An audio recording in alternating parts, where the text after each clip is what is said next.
Nah, dalam ilmu nahwu dan sharaf pun ada dua komunitas. Nah, dua mazhab yang masyhur pada saat itu. Pertama, ulama-ulama yang tinggal di Basrah, Bisriyin istilahnya. Yang kedua, ulama-ulama yang tinggal di Kufah, Kufiyin.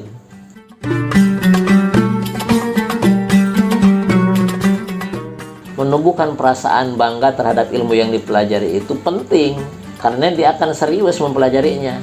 Kata Sayyidina Ali, kalimat itu ada 3. Kalimat isim, kalimat fi'il, kalimat harap. Kemudian kata Sayyidina Ali, unhu nahwa hadza. Silakan kembangkan sendiri. Dari ungkapan Sayyidina Ali, unhu hadza, lahirlah istilah ilmu nahwu.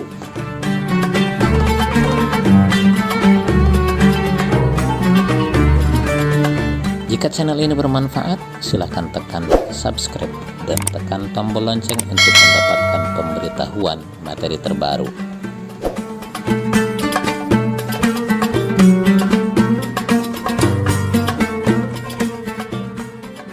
Bismillahirrahmanirrahim. Assalamualaikum warahmatullahi wabarakatuh. Alhamdulillah wassalatu wassalamu ala Rasulillah wa ala alihi wa ashabihi wa mawalah. Rabbi syrah li sadri wa yassir li amri wa hlul 'uqdatam min lisani yafqahu qawli wa ba'du. Di pertemuan ini kita akan membahas tentang bahagian atau bahan baku. Ya, bahan baku kalam. Lanjutan dari kitab Al-Ajrumiyah, redaksinya wa aqsamuhu salasatun ismun wa fi'lun wa harfun ja'a lima'na. Baik, kita terjemahkan dulu. Aqsamuhu, dan bermula bahagian kalam salasatun adalah 3. Ismun, pertama isim, wa fi'lun, dan yang kedua fi'il, wa harfun, yang ketiga haraf. Ja'a, yang ada ini harap, lima'nan, memiliki makna. Bahagian atau bahan baku kalam itu ada 3. 1 isim, 2 fi'il, 3 harap. Harapnya yang memiliki makna. Yang namanya bahan baku bisa kepakai, bisa tidak. Ya. Beli telur, beli tepung, beli mentega, gitu kan? Ini bahan baku apa nih? Bahan baku kue. Nah, pertanyaannya, apakah semua ini kepake? Bisa kepake, bisa tidak. Nah, tapi kalau nggak ada bahan baku, nggak bisa bikin, ya, nggak bisa bikin. Jadi kita harus tahu bahan baku. Ya. Isim, fi'il, huruf. Isim kata benda, fi'il kata kerja, huruf kata sambung. Huruf ini ada huruf yang memiliki makna, ada huruf yang tidak memiliki makna. Ya. Contoh umpamanya ja'ala, hurufnya itu adalah jim, ain, lam. Jim, ain, lam. Jim tidak memiliki makna, ain tidak memiliki makna, lam tidak memiliki makna. Ini juga huruf. Ini tidak termasuk bahan baku kalam. Yang termasuk bahan baku kalam itu adalah huruf yang memiliki makna. Seperti ba pada bismillah, itu memiliki makna. Bismillah, apa nama bismillah itu artinya? Nama Allah. Bismillah dengan nama Allah, memiliki makna. Kalau seperti jim pada ja'ala, tidak memiliki makna, tidak dimaksud di sini. Bahagian kalam ada 3, isim, fi'il, huruf yang memiliki makna. Baik, kita bahas satu-satu. Yang pertama isim. Isim kata benda. Definisinya bersama. Kalimatun dallat ala ma'nan fi nafsiha walam tuqtaran bi zamanin wad'an. Kalimat atau kata yang menunjukkan atas makna. Jadi ada kalimat yang menunjukkan atas makna. Pada zatnya sendiri. Pada zatnya sendiri. Oh, jadi ada kalimat yang menunjukkan makna tapi bukan pada zatnya sendiri. Ada, nanti kita bahas. Nah, ini isim itu kalimat yang menunjukkan mana pada zatnya sendiri. Contoh kitabun. Apa artinya kitabun? Buku. Kitabun apa? Buku. Jadi kitabun diartikan buku, ya memang kitabun artinya buku. Ya. Tuh. Walam tuktaron, walam tuqtaron bizamanin wad'an, dan pada wad'nya, wad'u kita sudah membahas kemarin tentang wad'u ya. Wad'u itu memang kayak fitrahnya gitu kan, fitrahnya aslinya, meskipun ada yang suka bukan asli, palsu. Aslinya isim itu lam tuqtaron bizamanin, tidak disertai dengan waktu. Contoh, hadza kitabu Musa. Apa artinya hadza? Ini. Apa artinya kitabu? Buku. Apa artinya Musa? Musa. Ini hadza isim, kitabu isim, Musa isim. Ya. Nah, ini hadza artinya ini. Kitabu buku, Musa. Jadi memiliki mana pada zatnya sendiri dan tidak disertai waktu. Hadza sudah ini, tidak. Hadza sedang ini, hadza akan ini, tidak. Memunculkan 3 contoh di sini untuk memberikan pemahaman bahwa isim itu macam-macam. Kata benda itu ada seperti hadza, kata tunjuk ya, kitab, kata benda, Musa nama orang ya. Ini definisi isim. Yang kedua, fi'il ya. Apa fi'il? Fi'il kata kerja. Kata kerja. Definisinya kalimatun dalat terus ala ma'nan fi nafsiha wa qaturinat bi zamanin wad'an. Nah, jadi kalau lihat definisinya, ini perbedaan antara kalimat isim dan kalimat fi'il itu di sini nih. Kalau kalimat isim wala tuqtaron, tidak disertai zaman. Kalau fi'il wa qaturinat bi zamanin wad'an. Ya. Apa wakturinat? Disertai dengan zaman, imbuhan waktu ya. Kalimat yang menunjukkan atas makna pada datnya sendiri. Nasoro telah menolong, yansuru sedang menolong, unsur tolonglah. Jadi memang arti nasoro itu telah menolong, dari sini maknanya ya. Waktu rinat bedanya kalau kalimat fi'il itu disertai dengan zaman, imbuhan waktu. Waktu itu ada 3. Zaman madhi, zaman hal, zaman istiqbal. Istiqbal. Zaman madhi masa lampau, telah, zaman hal sedang, istiqbal masa yang akan datang. Nasoro telah menolong, zaman apa? Madhi. Fi'il yang disertai dengan zaman madhi disebut fi'il madhi. Yansuru sedang atau akan menolong ya. Ini zaman hal atau istiqbal. Ini fi'il mudhari. Ditandai dengan ya. Unsur tolonglah. Ini kata perintah. Amar. Jadi fi'il amar. Di sini juga ada zaman, ya. Unsur tolonglah. Terjadinya pertolongan sudah belum? Belum. Berarti zaman istiqbal. Berarti zamannya zaman istiqbal. Nasoro yang suruh. Nah, yang ketiga haraf kata bantu.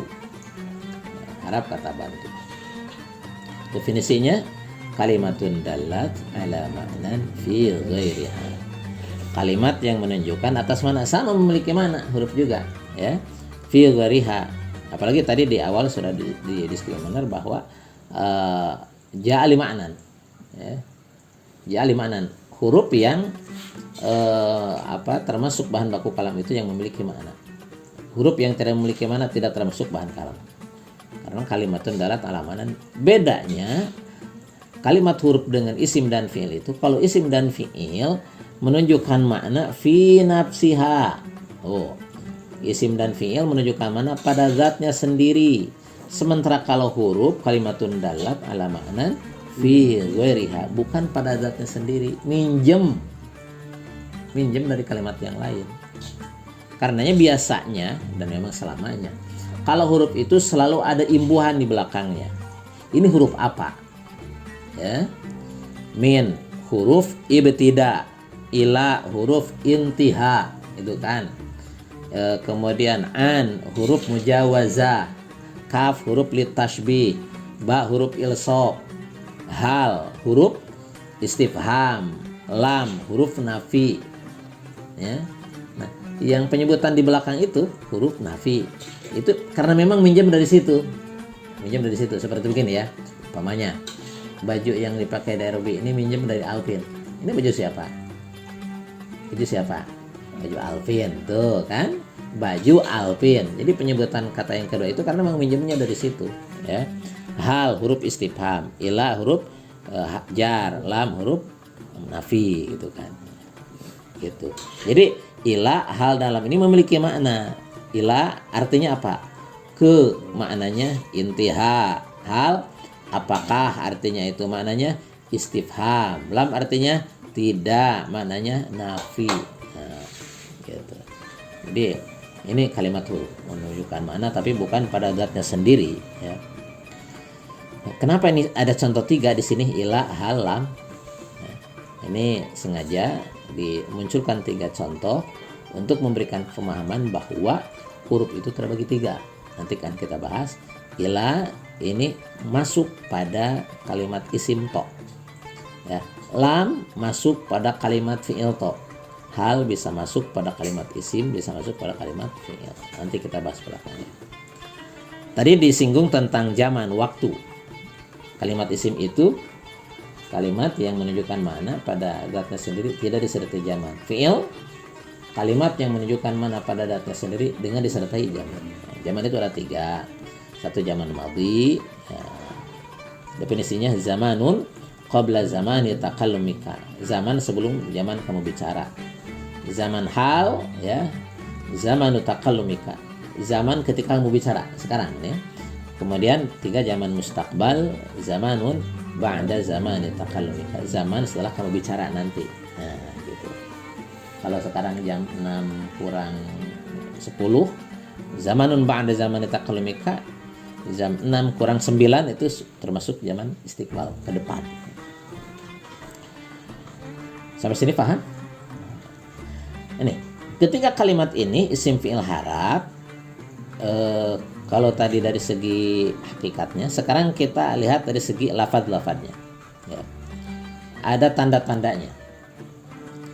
Fal ismu yu'rafu bil khafdi wat tanwini wa dukhulil alifi wal lami wa hurufil khafdi wa hiya min wa ila wa an wa ala wa fi wa ruba wal ba'u wal kaf wal lam wa hurufil qasami wa hiya al wawu wal ba'u wa ta'u. Baik, baca bersama. Fal ismu yu'rafu bil khafdi wat tanwini wa dukhulil alifi wal lami wa hurufil khafdi wa hiya min wa an wa ala wa fi wa rubba wal ba'u wal kafu wal lamu wa hurufil qasami wa hiya al wawu wal ba'u wa ta'u. Kita terjemahkan. Fal ismu maka bermula kalimat isim yu'rafu adalah diketahui ini isim bil khafdi dengan khafad wa tanwini dan tanwin wa dukhulil alifi wal lam dan masuknya alif lam wa hurufil khafdi dan huruf khafad. Wahya dan bermula huruf khafad, min adalah min artinya dari, wa ila dan ila artinya ke, wa an dan an artinya tentang atau dari, wa ala dan ala artinya di atas, wa fi dan fi artinya di atau di dalam, waruba dan ruba artinya banyak atau ada kalanya, wal ba'u dan ba artinya dengan, wal kafu dan kaf artinya seperti, wal lamu dan lam artinya bagi, wa hurufil qasami dan dengan huruf qasam atau wa huruful qasam ya, diatapkan ke min. Jadi wa huruful khafdi huruful qasam gitu, bisa seperti itu. Wa hurufil qasami dan huruf qasam, wahya dan bermula huruf qasam, al wawu adalah wawu artinya demi, wal wawu dan ba demi, wa ta'u dan ta artinya demi. Ketiga huruf ini artinya demi. Ini kalimat isim bisa diketahui pertama dengan khafad ya. Jadi tanda kalimat isim. Tanda kalimat isim. Ini orang bukan sih? Orang. Apa tandanya? Berpikir. Jadi ketahuan bahwa ini adalah orang manusia dengan adanya berpikir. Sehingga kalau kita melihat yang berpikir, oh ini orang. Ini contoh ya. Ini air bukan sih? Iya, air. Tandanya apa? Ini basah. Setiap kali kita menemukan ada basah berarti ada air gitu. Khafad. Pertama, tanda isim itu adalah khafad. Khafad ini istilah ulama Basrah. Jadi dalam fannahu itu, fannahu dan sorb utamanya itu ada dua kubu, kayak berhadap-hadapan, dua kelompok ya, dua kelompok ulama yang memang terkenal ya, jangan kubu lah istilahnya ya, kayak madhab ya. Kalau di dalam fikih itu ada madhab Syafi'i, Maliki, ya, Hanafi, Hambali. Nah, dalam ilmu nahwu dan sharaf pun ada dua komunitas, dua mazhab yang masyhur pada saat itu. Pertama, ulama-ulama yang tinggal di Basrah, Bisriyin istilahnya. Yang kedua, ulama-ulama yang tinggal di Kufah, Kufiyin. Kalau ulama Syafi'i kan Syafi'iyin, ya.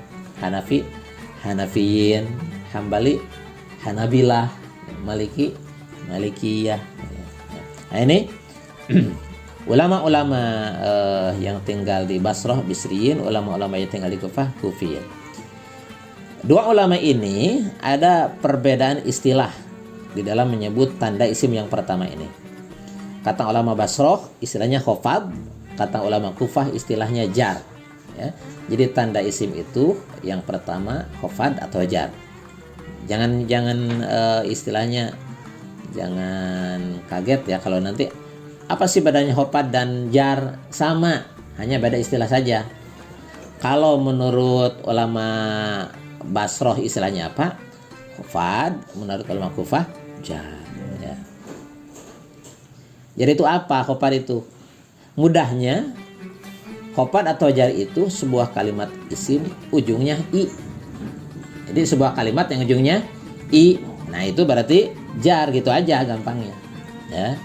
Bismillahirrahmanirrahim. Itu kalimat isim. Nah, tandanya jar atau khofad. Apa khofad itu? Ujungnya i. Gitu. Jadi yang pertama, tanda bahwa ini adalah kalimat isim ujungnya i. Karena tanda kalimat isim, kita nggak bakal menemukan kalimat selain isim yang ujungnya i. Apa kalimat selain isim itu? Fi'il dan huruf. Nggak bakal kita menemukan fi'il ujungnya i, nggak bakal menemukan huruf ujungnya i. Ini spesial, khusus tanda kalimat isim. Gitu. Kalau tanda itu kan yang membedakan antara satu dengan yang lain. Membedakan antara satu dengan yang lain. Kubah itu adalah merupakan tanda apa? Masjid. Nggak bakalan kita menemukan tempat ibadah selain masjid yang menggunakan kubah gitu kan. Tapi ada kok, seperti di mana itu? Hagia Sophia. Itu kan masjid juga kan awalnya, Hagia Sophia. Yang jelas ini tanda itu kekhasan, tanda khas. Ya. Nah, penyebab kalimat isim dibaca khofad, nah ini yang harus kita pahami juga. Penyebab sebuah kalimat isim dibaca jar atau dibaca khofad itu ada 3. Pertama, didahului huruf jar. Didahului huruf jar. Minal masjidi. Kenapa dibaca i pada masjidi? Ada huruf jar. Mana huruf jarnya? Minal masjidi. Ini pasti. Gak mungkin kalimat isim yang didahului dengan huruf jar dibaca selain jar. Minal masjidah gak mungkin, minal masjidu gak mungkin. Satu dahulu ya. Yang kedua mudhof ilaih ya, dalam idhofat ya. Nah ini sebenarnya sudah kita bahas tadi pada pembahasan sebelumnya tentang idhofat itu. Di pembahasan tentang murokab idhofi. Murokab idhofi. Ini idhofat nih. Di murokab idhofi itu kan idhofat ya. Tujibu lisanihimal jarru abadan. Hubungan yang sifatnya juz'iyah di antara dua perkara, di antara dua kalimat yang membuat kalimat keduanya itu harus dibaca jar. Jadi idhofat itu selalu yang keduanya dibaca jar gitu. Jadi dengan idhofat tersebut menjadi sebab kalimat yang kedua dibaca jar. Ya. Idhofat. Banyak contoh-contohnya ya. Kitabullahi. Nah, kalau kita menemukan kalimat idhofat, pasti yang keduanya dibaca i. Ya. Adapun yang pertama tergantung tuntutan. Kitabullahi, kitaballahi, kitabillahi. Abdun Allahi, abdullahi, abdallahi, abdillahi. Mana dalam contoh kitabullahi yang jadi fokus bahasan kita, lapan Allahi dibaca apa tuh? Baca jar. Apa penyebab jarnya lapan Allahi? jadi mudhof ilaih dari kitabu. Jadi idafat itu gabungan dua kalimat isim, ya. Yang pertama disebut mudhof, yang kedua mudhof ilaih. Nah, mudhof ilaih ini yang harus dibaca jar. Dan yang ketiga, penyebab kalimat isim dibaca jar itu adalah tabaiyah. Apa tabaiyah? Mengikuti kalimat sebelumnya. Oh, itu juga dibaca jar, ikut dibaca jar. Ini tabaiyah. Ya. Kan apa? Dalam agama juga kita harus ittiba. Ittiba kepada Rasul, ya. Kalau ittiba itu nggak harus menunggu paham atau nggak paham. Pokoknya ikut aja, ya. Contoh, Rasul biasa puasa Senin Kamis. Jadi kalau kita melaksanakan puasa Senin Kamis, ditanya apa alasannya? Ittiba'ur Rasul, ikut terhadap kebiasaan Rasul. Nggak harus paham atau tidak, nggak harus. Pokoknya ittiba'ur Rasul. Berjenggot, ya. Kenapa kamu berjenggot? Ittiba'ur Rasul, mengikuti Rasul. Nggak butuh banyak alasan kalau ittiba itu. Karena memang prinsipnya di dalam ittiba itu ya mengikuti. Seperti halnya makmum mengikuti imam. Sudah otomatis. Nah, ini pun ada di dalam kalimat itu, kalimat yang i'rabnya itu mengikuti yang lain. Ya. Mana naat atau sifat, yang kedua atof, yang ketiga taukid, yang keempat badal. Nanti kita akan bahas pada waktunya, ya. Contoh, kitabillahil azim, kitabillahil azim.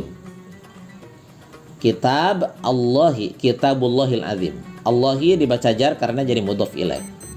Kemudian setelah lafaz Allah itu ada kata al-azimi. Al-azimi yang agung. Ya, al-azimi yang agung. Al-azimi dibaca azimi karena mengikuti lafaz Allahi.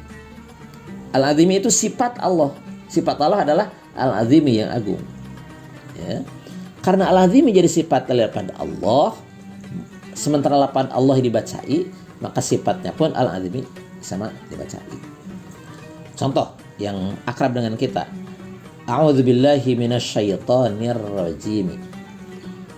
A'udzu billahi, lafaz Allah dibacai karena jadi majrur, dijarkan dengan ba huruf jar.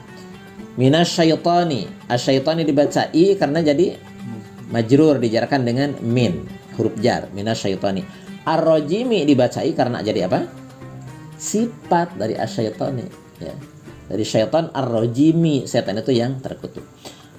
Bismillahi, bismi, ismi dijarkan dengan ba huruf jar. Allahi dijarkan karena jadi mudhof ilaih dari ismi. Ar-rahmani dibaca jar karena jadi sifat dari Allahi. Ar-rahimi pun sama, jadi sifat dari lafaz Allahi. Ini ada tarkib atau struktur di dalam bahasa Arab itu yang i'rabnya mengikuti yang lain. Di antaranya yang pertama naat atau sifat. Sifat itu harus sama dengan yang disifati. Ya.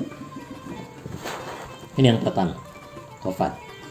Yang kedua, tanda isim itu adalah tanwin. Tanwin. Kalau dilihat dari segi redaksi, tanwin, redaksi nama, dari kata nun, nawana yunawi tanwin, nawana yunawinu tanwin. Jadi tanwin itu adalah bunyi nun, istilahnya, bunyi nun. Hanya bunyinya doang, nunnya nggak ada. Bunyi nun. Nah, definisinya nunun sakinatun talhaqu akhiral ismi lafdhon la khattan. Nun sukun yang ada pada akhir kalimat isim, adanya pada ucapan, tidak ada pada tulisan. Nun sukun di huruf akhir kalimat isim. Jadi kalau nun sukun di tengah, ya, di tengah, kalau di awal gak mungkin, ya, di tengah itu bukan tanwin. Tanwin itu di akhir, ya. Alfin, itu kan? Nah, isim kan? Tanwin yang ada pada kata alfin itu kalau tanwin apa bunyi ulangi. Bunyi nun pada akhir huruf lafaz alfin itu dinamakan tanwin karena bunyi nun mati yang ada di akhir kalimat isim. Lafdhon adanya di lafadznya aja, ucapan aja. La khatton enggak ada di dalam tulisan. Jadi kalau nulis tanwin, ya, jangan ditulis nun. Tanwin aja. Ya. Gimana tandanya bahwa di sana ada tanwin? Hurufnya double biasanya, ya. Fathahnya double, kasrohnya double, dhammahnya double. Karena ada yang mengistilahkan tanwin itu, ya, dengan dhammatain, 2 dhammah maksudnya, fathatain, 2 fathah, kasratain, 2 kasroh. Itu sebagai tanda di sana ada tanwin. Ulangi. Adanya fathatain, 2 fathah, kasratain, 2 kasroh, dhammatain, 2 dhammah, menunjukkan bahwa di sana ada tanwin, ada bunyi nun. Nah, adanya di dalam lafaz, tidak ada di dalam tulisan. Oke, bunyi nun mati. Dan bunyi nun mati ini ada kalanya diharokati, diberikan harokat. Kalau dibutuhkan nih, butuh untuk diberikan harokat, seperti ketika wasol, bunyi tanwin diberikan harokat. Contoh, kul huwallahu ahadun. Ahadun. Mau diwasol ke ayat berikutnya, ahadunillah, maka bunyi tanwin diberikan harokat dengan harokat kasroh. Ahadunillah. Di dalam tinjauan ilmu nahwu, tanwin itu ada 4 macam. Ya. Nah, ini harus paham juga nih, ya. Beda antara satu dengan yang lain. Ya. Oh, ternyata tanwin itu ada macam-macamnya toh. Iya. Dan kita bisa mengetahui hakikat kalimat yang bertanwin itu. Pertama dinamakan tanwin tamkin. Ya. Tamkin itu apa? Kalau dari segi bahasa artinya membebaskan. Jadi tanwin membebaskan. Oh. Berarti ada kalimat yang enggak bebas? Ada. Ada kalimat yang tidak bebas, ya. Kalimat yang tidak bebas itu namanya kalimat mabni. Itu nggak bebas itu. Kalimat mabni itu nggak bebas, ya. Karena dia nggak berubah sama sekali. Contoh huwa. Pernah nggak menemukan kata huwu atau hui? Pernah, ya. Huwa aja. Nah, itu kalimat mabni itu. Zalika mabni, ya. Nggak ada zaliku, nggak ada. Zalika mabni. Lawannya mabni itu mu'rob. Nah, jadi kalau kalimat mu'rob itu kalimat bebas. Kemudian kalau kita menemukan kalimat mu'rob bertanwin, nah menunjukkan bahwa tanwin itu kalimat yang bertanwin itu kalimat yang bebas, kalimat yang mu'rob. Contoh rajulun, ada tanwin. Musliman, mu'minatin, ya. Nah ini bebas. Rajulun, rajulan, rajulin. Ya, kedua contohnya coba baca. Muslimun, musliman, muslimin. Ini mu'minatun, mu'minatan, mu'minatin. Dengan adanya tanwin pada rajulun, musliman, mu'minatin, ini bebas sebebas-bebasnya. Lun, lan, lin, man, mun, min. Nah, tun, tan, tin. Ya. Oh. Karena ada isim mu'rob yang kebebasan itu terbatas. Ulangi. Ada isim mu'rob yang kebebasannya itu terbatas. Mana isim yang nggak pakai tanwin? Jadi kalau isim mu'rob nggak pakai tanwin, kebebasannya itu terbatas. Contoh Ahmad, Ahmadu, Ahmada. Nggak bisa Ahmadi. Jadi terbatas. Hanya U dan A. Ahmadu, Ahmada. Ibrahim, coba. Ibrahimu, Ibrahima. Nggak bisa Ibrahimi. Nanti akan kita bahas. Namanya isim ghair munsharif. Isim ghair munsharif, isim yang nggak bertanwin. Nah, jadi isim yang nggak bertanwin, isim ghair munsharif itu kebebasannya itu terbatas. Bebas sih bebas, bisa menerima i'rab UA, tapi terbatas nggak bisa I. Ya. Nah, dengan adanya tanwin tamkin membuat kalimat isim bebas sebebas-bebasnya UAI. Yang kedua tanwin tankir, ya. Tanwin tankir itu artinya menakirohkan. Nakirah itu apa? Nakirah itu umum, lawannya ma'rifat. Kalau ma'rifat ketahuan, ya. Seperti begini. Mana si Jahid tuh, Jahid? Siapa sih itu di dalam berisik banget? Santri. Santri. Itu kan umum. Santri. Tapi kalau disebutkan Ahmad, itu ma'rifat. Ada isim ma'rifat, isim yang tentu. Ada isim nakiroh yang umum. Di dalam kenyataan, di dalam bahasa Arab ada kalimat yang ma'rifat tertentu, Tetiba mananya jadi nakirah gegara tanwin. Ya. Nih definisinya lihat ya. Al-lahiqu lil asma'il mabniyati farqan baina ma'rifatiha wa nakiratiha. Tanwin yang ada pada isim mabni sebagai pembeda antara ma'rifat dan nakirahnya. Ya, contoh langsung ya. Ini tidak banyak. Sepertinya cuma ini deh contohnya. Nah, kalau kalian menemukan contoh yang lain boleh deh. Cuma sepertinya yang paling masyhur cuma ini contohnya. Si bawaihi tanpa tanwin ini ma'rifat. Si bawaihin dengan tanwin nakiroh. Maksudnya bagaimana? Jadi si bawahi ini adalah sebuah gelar, ya. Si bawahi ini kalimatnya tarkib mazji, murakab mazji.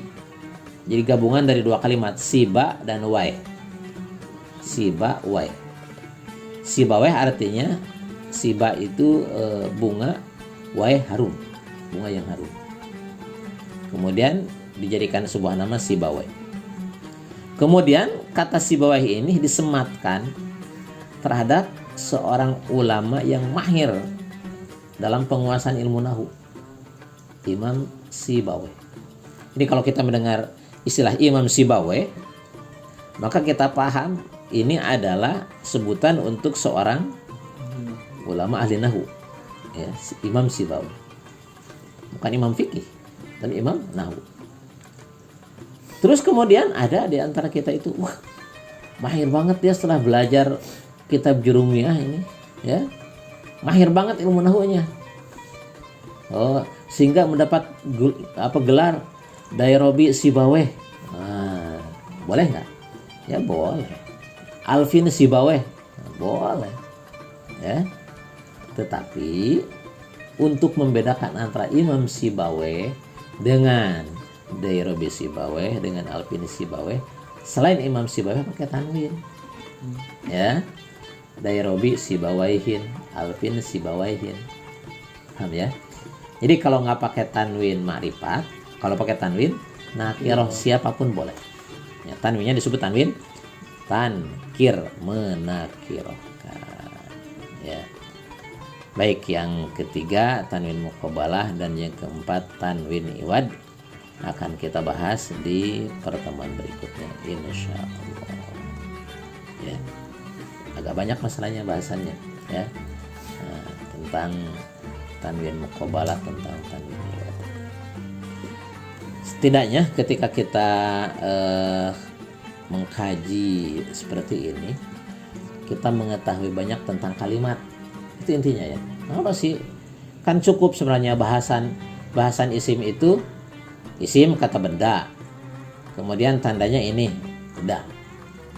Apa sampai dibahas seperti ini tanda-tandanya? Ini untuk mengerti hakikat kalimat. Kelebihan orang yang mempelajari ilmu nahwu seperti ini, ya. Dia akan mengetahui hakikat kalimat, bukan hanya cangkangnya, bukan hanya lahirnya saja, tapi kita tahu dalamannya, gitu loh. Tahu dalamannya. Sehingga kita bisa menikmati gitu kan, menyelami sampai benar-benar ta'amuk isni mendalam, bukannya sekedar cangkangnya saja. Kalau hanya cangkangnya saja, udah semua orang Arab yang tinggal di Arab ngomong bahasa Arab, dia bisa berbahasa Arab, sama dia nggak bisa menikmati karena tidak tahu dalamannya. Dan